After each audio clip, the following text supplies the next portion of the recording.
+2 അക്കൗണ്ടൻസിയിലെ dissolution of A partnership എന്നുള്ള ചാപ്റ്ററിലെ 4ാമത്തെ ക്ലാസ്സാണ്. ഇന്നിവിടെ പറയുന്നത് ജേണൽ എൻട്രീസ് ആണ്. നമുക്കൊരു ബാലൻസ് ഷീറ്റ് തരും. ആ ബാലൻസ് ഷീറ്റിൽ അസറ്റും ലയബിലിറ്റീസ് ഒക്കെ ഉണ്ടായിരിക്കും. അപ്പോൾ അസറ്റൊക്കെ എന്ത് ചെയ്യണം? ക്ലോസ് ചെയ്യണം. അല്ലാതെ ലയബിലിറ്റീസും ക്ലോസ് ചെയ്യണം. അപ്പോൾ അത് ക്ലോസ് ചെയ്യാൻ വേണ്ടി നമ്മൾ എന്ത് ചെയ്യുക? റിയലൈസേഷൻ അക്കൗണ്ടിലേക്ക് ട്രാൻസ്ഫർ ചെയ്യാണ് ചെയ്യുക. ഓക്കെ, അതിനുശേഷം നമ്മൾ എന്ത് ചെയ്യണം? അസറ്റൊക്കെ വിൽക്കണം, ലയബിലിറ്റീസ് ഒക്കെ പേ ഓഫ് ചെയ്യണം. ഏത് അസറ്റ്? ക്യാഷും ബാങ്ക് ഒഴികെയുള്ള അസറ്റുകൾ. ഓക്കെ, അതുപോലെ എക്സ്റ്റേണൽ ലയബിലിറ്റീസ്. ഓക്കെ, അത് നമ്മൾ എന്ത് ചെയ്യണം? പേ ഓഫ് ചെയ്യണം. അപ്പോൾ അതുമായി ബന്ധപ്പെട്ട് നമ്മൾ ആദ്യം തയ്യാറാക്കേണ്ട എന്താണ്? റിയലൈസേഷൻ അക്കൗണ്ടാണ്. ഓക്കെ, ദെൻ ക്യാഷ് അക്കൗണ്ട് തയ്യാറാക്കണം, പാർട്ട്നേഴ്സിൻ്റെ ക്യാപിറ്റൽ അക്കൗണ്ട് തയ്യാറാക്കണം. അതുമായി ബന്ധപ്പെട്ട ജേണൽ എൻട്രീസ്. ഓക്കെ, ആദ്യം നമുക്ക് തന്നിരിക്കുന്ന ബാലൻസ് ഷീറ്റിലെ അസറ്റുകൾ എടുക്കണം. ഓരോ അസറ്റുകളും എന്ത് ചെയ്യണം? റിയലൈസേഷൻ അക്കൗണ്ടിലേക്ക് ട്രാൻസ്ഫർ ചെയ്തിട്ട് ക്ലോസ് ചെയ്യണം. നമുക്കറിയാം അസറ്റുകൾക്കൊക്കെ നോർമലി എന്തൊക്കെ ബാലൻസ് ഉണ്ടാവുക? ഡെബിറ്റ് ബാലൻസ് ഉണ്ടാവുക. അപ്പോൾ അത് ക്ലോസ് ചെയ്യണമെങ്കിൽ കറസ്പോണ്ടിങ് ക്രെഡിറ്റ് വരണം. അപ്പോൾ സ്വാഭാവികമായിട്ട് നമ്മൾ എന്ത് ചെയ്യണം? റിയലൈസേഷൻ അക്കൗണ്ടിൽ എന്ത് ചെയ്യണം? Realisation account at to asset, realisation account debit to asset. Okay, അപ്പോൾ നമ്മളിങ്ങനെ റിയലൈസേഷൻ അക്കൗണ്ടിലേക്ക് ഇൻഡിവിജ്വലായിട്ട് ഓരോ അസറ്റുകളും ഡെബിറ്റ് ചെയ്യുമ്പോൾ ഇത് സംഭവിക്കും? ഈ നമ്മുടെ അസറ്റൊക്കെ എന്ത് ചെയ്യും? ക്ലോസ് ആവും. അപ്പോൾ ഇവിടെ അത്രയും കൂടുതൽ ആലോചിക്കേണ്ട ആവശ്യമില്ല, ഇത്രയും ഓർത്താൽ മതി. അസറ്റൊക്കെ എന്ത് ചെയ്യണം? നമുക്ക് തന്നിരിക്കുന്ന ബാലൻസ് ഷീറ്റിൽ അസറ്റൊക്കെ എന്ത് ചെയ്യണം? റിയലൈസേഷൻ അക്കൗണ്ടിൽ ഡെബിറ്റ് ചെയ്യണം. എൻട്രി എന്താണ്? Realisation account at to asset. ഞാനിവിടെ അസറ്റ് ജനറൽ ആയിട്ട് എഴുതിയിരിക്കുന്നത്. ഓക്കെ, നമ്മുടെ ബാലൻസ് ഷീറ്റിൽ ഇപ്പോൾ സെപ്പറേറ്റ് അസറ്റ് ആണെങ്കിൽ അതിൻ്റെ എന്ത് ചെയ്യണം? Realisation account at to land and building, realisation account at to whatever furniture, എന്താണെങ്കിലും അത് സൺട്രി ഡെപ്റ്റേഴ്സ് എന്താണെങ്കിൽ അത് അങ്ങനെ എഴുതണം. അപ്പോൾ ഫസ്റ്റ് എൻട്രി എന്താ? നമ്മൾ അസറ്റുകളൊക്കെ ട്രാൻസ്ഫർ ചെയ്യുന്ന എൻട്രിയാണ് റിയലൈസേഷൻ അക്കൗണ്ടിലേക്ക്. എൻട്രി എന്താണ്? Realisation account at to asset account. Okay, ഇനി വേണ്ടത് നമ്മൾ ഈ അസറ്റുമായി ബന്ധപ്പെട്ട ചില പ്രൊവിഷൻസ് ഉണ്ടായിരിക്കും. Like provision for doubtful debts, അല്ലേ? Provision for depreciation, joint life policy reserve, contingency reserve, investment fluctuation fund, ഇതൊക്കെ ഒന്ന് ഓർത്ത് വയ്ക്കുക. ഇതൊക്കെ അസറ്റുമായി ബന്ധപ്പെട്ട പ്രൊവിഷൻസ് ആണ്. ഈ പ്രൊവിഷൻസ് ഒക്കെ എന്ത് ചെയ്യണം? റിയലൈസേഷൻ അക്കൗണ്ടിൽ ക്രെഡിറ്റ് ചെയ്യണം. അപ്പോൾ ഈ ഒരു കാര്യം ഓർത്ത് വയ്ക്കുക. അസറ്റുകളൊക്കെ എന്ത് ചെയ്യണം? റിയലൈസേഷൻ അക്കൗണ്ടിൽ ഡെബിറ്റ് ചെയ്യുമ്പോൾ അസറ്റുമായി ബന്ധപ്പെട്ട പ്രൊവിഷൻസ് ഒക്കെ എന്ത് ചെയ്യണം? റിയലൈസേഷൻ അക്കൗണ്ടിൽ ക്രെഡിറ്റ് ആണ് ചെയ്യേണ്ടത്. ഓക്കെ, അത് നമുക്ക് ക്വസ്റ്റ്യനിൽ തന്നതനുസരിച്ചിട്ട് എന്താണെങ്കിലും എന്ത് ചെയ്യുക? അത് അത്രയും ക്രെഡിറ്റ് ചെയ്യാം. അടുത്തത് പ്രോഫിറ്റ് ആൻഡ് ലോസ് അക്കൗണ്ടിൻ്റെ ഡെബിറ്റ് ബാലൻസ് ഉണ്ടായിരിക്കും. എന്താണ് ഈ profit and loss account debit balance എന്ന് പറയുന്നത്? ലോസ് ആണ്, അല്ലേ? ഓക്കെ, അപ്പോൾ അത് അസറ്റ് സൈഡിലായിരിക്കും ഉണ്ടാവുക. അങ്ങനെ profit and loss account debit balance ഉണ്ടെങ്കിൽ എന്ത് ചെയ്യണം? അത് നമ്മൾ എന്ത് ചെയ്യണം? നേരെ നമ്മൾ എന്ത് ചെയ്യണം? അത് റിയലൈസേഷൻ അക്കൗണ്ടിലേക്ക് അല്ല കൊടുക്കേണ്ടത്, പാർട്ട്നേഴ്സ് ക്യാപിറ്റൽ അക്കൗണ്ടിലേക്ക് നേരെ ഷെയർ ചെയ്ത് കൊടുക്കണം. ഓക്കെ, അപ്പോൾ അത് റിയലൈസേഷൻ അക്കൗണ്ടിൽ വരുന്നൊരു ഐറ്റം അല്ലാന്ന് ഓർത്ത് വയ്ക്കാം. ഇനി അപ്പോൾ നമ്മുടെ അസറ്റിൻ്റെ കാര്യം ഏകദേശമായി. അസറ്റ് എല്ലാം ക്ലോസ് ചെയ്തു. അസറ്റുമായി റിലേറ്റ് ചെയ്തിട്ടുള്ള പ്രൊവിഷൻസ് നമ്മൾ ക്ലോസ് ചെയ്തു. ഇനി അസറ്റ്സിൽ വരാൻ ചാൻസ് ഉള്ള ഒരു ഐറ്റമാണ് profit and loss account debit balance. അത് നമ്മൾ എന്ത് ചെയ്തു? പാർട്ട്നേഴ്സ് ക്യാപിറ്റൽ അക്കൗണ്ടിലേക്ക് ഷെയർ ചെയ്ത് കൊടുത്തു അവരുടെ റേഷ്യോയിൽ. ഓക്കെ, ഇനി ഇതുപോലെ തന്നെ നമ്മൾ എന്ത് ചെയ്യണം? ലയബിലിറ്റീസും ക്ലോസ് ചെയ്യണം. അപ്പോൾ എന്ത് ചെയ്യണം? അസറ്റ് നമ്മൾ എവിടേക്ക് ട്രാൻസ്ഫർ ചെയ്തിട്ടാണ് ക്ലോസ് ചെയ്തത്? റിയലൈസേഷൻ അക്കൗണ്ടിൻ്റെ ഡെബിറ്റ് സൈഡിലേക്ക്. സ്വാഭാവികമായിട്ടും ലയബിലിറ്റീസ് ക്രെഡിറ്റ് സൈഡിലേക്ക് ട്രാൻസ്ഫർ ചെയ്യുമ്പോഴാണ് ക്ലോസ് ആവുക. അപ്പോൾ എൻട്രി എന്തായിരിക്കും ഉണ്ടാവുക? ഓരോ ലയബിലിറ്റീസിൻ്റെ പേരും. For examples sundry creditors, bills payable, എന്താണെങ്കിലും അത് നമുക്ക് ചോദ്യത്തിൽ തന്ന ലയബിലിറ്റീസിൻ്റെ പേര്. അപ്പോൾ നമുക്ക് ജനറലി ഇങ്ങനെ പറയാം: liabilities account at to realisation. Okay, അപ്പോൾ അത് ചെയ്യാം. ഇനി നേരത്തെ പറഞ്ഞ പോലെ തന്നെ ഈ ലയബിലിറ്റീസുമായി ബന്ധപ്പെട്ട ചില പ്രൊവിഷൻസ് ഉണ്ടായിരിക്കും. അത് നമ്മൾ എന്ത് ചെയ്യണം? ട്രാൻസ്ഫർ ചെയ്യണം. അത് realisation account at to provisions. Okay, എന്ന് പറഞ്ഞാൽ റിയലൈസേഷൻ അക്കൗണ്ടിൻ്റെ ഡെബിറ്റ് സൈഡിൽ. ഓക്കെ, അപ്പോൾ നമുക്കൊരു ഓർഡർ മനസ്സിലായിട്ടുണ്ടായിരിക്കും. എന്താണ്? അസറ്റൊക്കെ റിയലൈസേഷൻ അക്കൗണ്ടിൽ ഡെബിറ്റ് ചെയ്യണം. ഓക്കെ, ഡെബിറ്റ് സൈഡിൽ എഴുതണം.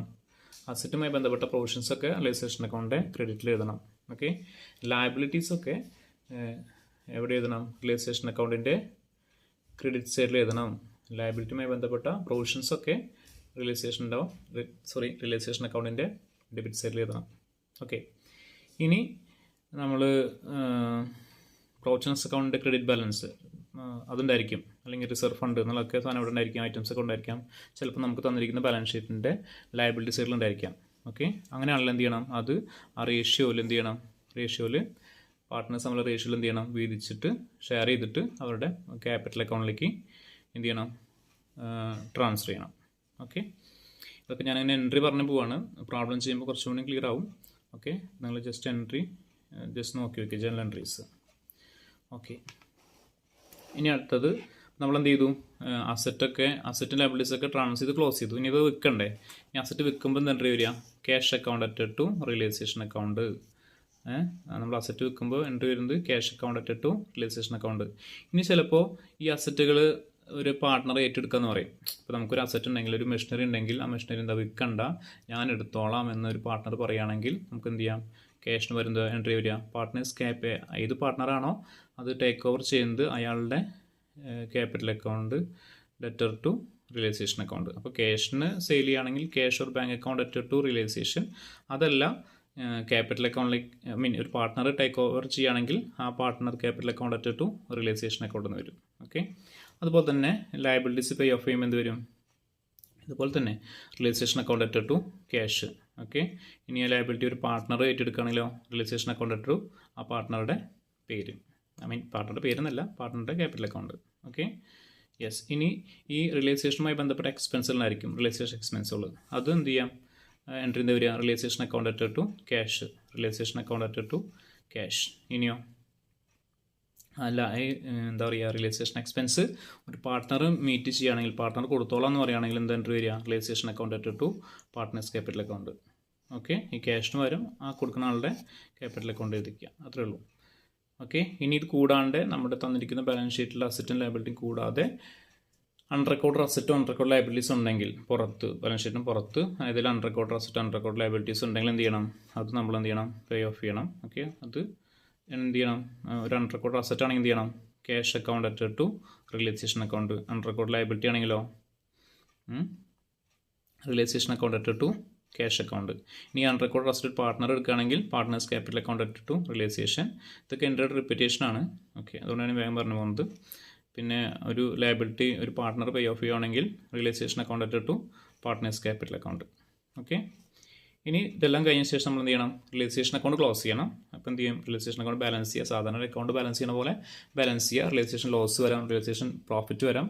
റിയലൈസേഷൻ പ്രോഫിറ്റ് ആണെങ്കിൽ അത് പാർട്ട്നേഴ്സിന് റേഷ്യോയിൽ വിധിച്ചു കൊടുക്കുക. റിയലൈസേഷൻ ലോസ് ആണെങ്കിലും പാർട്ട്നേഴ്സിന് എന്ത് ചെയ്യുക, വിധിച്ചു കൊടുക്കുക. അത് പാർട്ട്നേഴ്സ് ക്യാപിറ്റൽ അക്കൗണ്ടിലേക്ക് ചെയ്തപ്പോൾ എന്ത് എൻട്രി വരിക, realisation account added to partners capital account. Profit ആണെങ്കിൽ, ലോസ് ആണെങ്കിലോ partners capital account added to realisation account. Okay, ഇനി വേറൊന്ന്, പേയ്മെൻറ്റ് ഓഫ് പാർട്ട്നേഴ്സ് ലോണ്. ഞാൻ പറഞ്ഞു ഒരു പാർട്ട്ണറുടെ ലോണും പാർട്ട്ണറുടെ വൈഫിൻ്റെ റിലേറ്റീവിൻ്റെ ലോണും നമ്മൾ രണ്ടായിട്ടാണ് ട്രീറ്റ് ചെയ്യുക.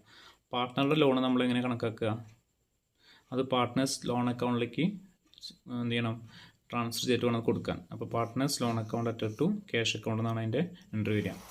ഇനി